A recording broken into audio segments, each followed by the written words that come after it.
all the times when Peter should have divorced Lois Griffin on Family Guy. Kicking things off at number 5, Lois takes presidential affair to a whole new level when she hooks up with Bill Clinton. In this unfortunate episode from season 5, a rather famous political figure shows up in Quahog for, questionable reasons. In other news, former President Bill Clinton was in town today to judge Quahog's annual Miss Cankle USA contest. Now that's a cankle. Where does the calf fat end and the ankle fat begin? But for some reason, the notoriously handsy former president's limo breaks down in front of the Griffin residence, and his security asks Peter for some help. Next thing you know, Billy and Peter end up becoming best buddies, but it turns out that Bill isn't exactly the best influence on Peter. We could eat that pig. What? Dude, come on. We could totally eat that pig. Okay, before any angry vegans break out the pitchfork, let me just say that Bill and Peter don't end up eating that pig, they just steal it. That's, better, right? Now, you might be wondering where Lois comes into all of this. Well, she finds him looking pretty rough the next day, but then she gets real mad when she finds out he brought a random pig home. She decides to head to Bill's hotel room to tell him off for corrupting her sweet, innocent idiot of a husband. Big mistake. Well, you certainly are very persuasive. So I've been told. Just as Lois starts to realize how badly she messed up, Peter literally walks in on her and Bill in bed together. He's understandably shocked, though it takes him a second to realize what he's looking at. Lois rushes back to Peter begging for his forgiveness, and she tells him he can sleep with anyone he wants to get back to her. Any guesses on who he'll pick? Babs. My mother?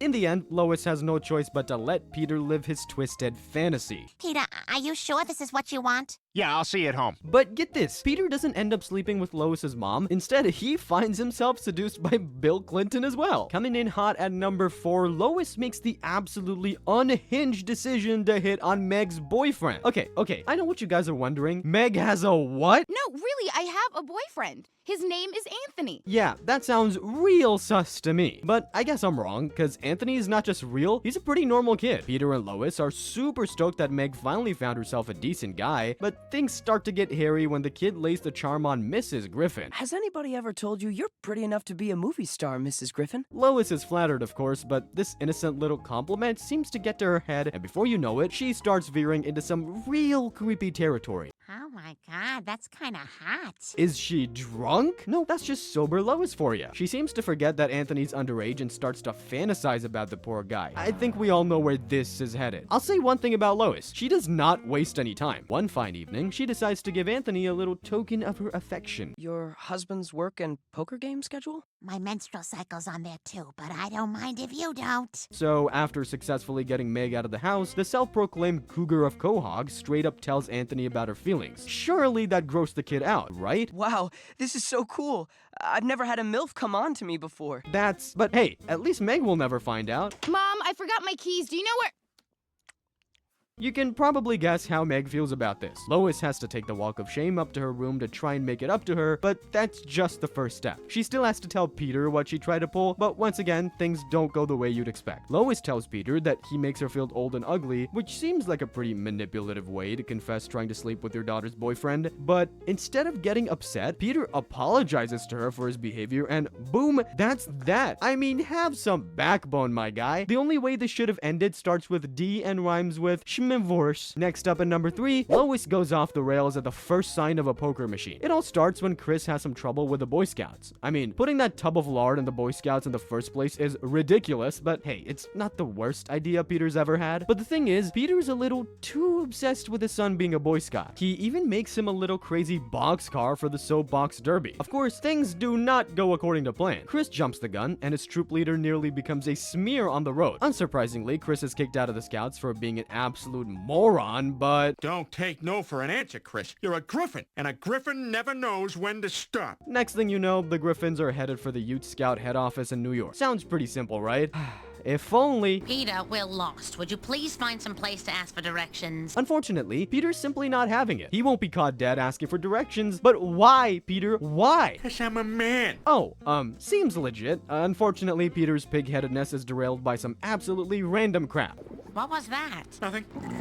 Peter, the car is making funny noises. Yep, that's not the car. It turns out that Peter had a prune smoothie right before heading out a road trip, which is just an impressive level of stupidity right there. The only place where Peter can, relieve himself is an Indian casino. He runs off to find a bathroom, leaving Lois with some free time on her hands. She tries asking for directions, but the glint of a nearby poker machine catches her eye. That's just so great for someone with zero impulse control. Fast forward just a few minutes, and Lois is absolutely hooked. Like, Peter has to literally drag her away from the machine. But things take a turn for the worse when they go outside. But here's the really silly thing, Peter. I sort of bet our car. Yep, Lois lost the family car because she thought the poker machine's lights looked pretty. Peter has to pretend to be a Native American and spend a night going hungry in the forest to prove it. Now, by some miracle, he pulls this off, and the casino owners have to give back the car, but honestly, I don't know how Peter and Lois's marriage survived this. At our number 2 spot, Lois reads one book about minimalism and goes absolutely ballistic. This time around, it's not Lois's insatiable sex drive that gets her in trouble, it's just the fact that she tends to take things way too far. Take minimalism, for example. Pretty cool, right? I mean, I'm into all that declutter your life stuff, so I get why Lois got all worked up when she heard about Trisha Takanawa's new book. It's called Throw It Away, the life-improving art of decluttering. People nowadays own too much stuff. I am encouraging them to throw it away. Okay, I guess that sounds legit. And when Trisha clarifies that you can keep items that bring you joy, the whole thing makes a lot more sense. Hey, where'd you learn this stuff anyway? A scientific study, perhaps? It's very simple. I came up with it after hiking to the top of Mount Asia and meditating on Epiphany Bridge. Yikes, that doesn't sound like great advice anymore, but of course, Lois is mesmerized by that mystical Asia talk. And since this is Quahog's most insane housewife we're talking about, she takes the whole minimalism thing to the extreme. Lois is on the warpath here, and she's gonna stop at nothing to max out her joy. You throwing me away? Yes.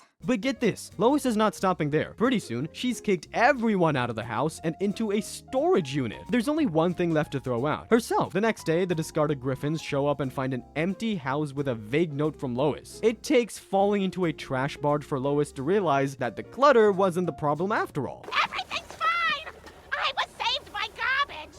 I'm garbage! Everything's garbage, and garbage is wonderful! Well, at least she let her family come home now. Maybe that's the best we could have hoped for. And last but not least, we've got the time Lois's birthday meltdown led to her crushing on an underage Justin Bieber. Cause apparently, nothing screams midlife crisis like borderline felonies. It all starts when Brian reminds Lois that her big day's coming up. Lois seems pretty down about the whole thing. You know, it's funny. You keep so busy with your kids, time just seems to slip away, and then you turn around one day and you... Okay, bye. Stop making noise. Yeah, real classy, Peter. Honestly, that's the kind of thing that'll make anyone want to step out, but things have only just started heating up. Realizing how upset she is, Brian had the bright idea to throw Lois a surprise birthday party. I'm sure this is gonna work out super well for everybody.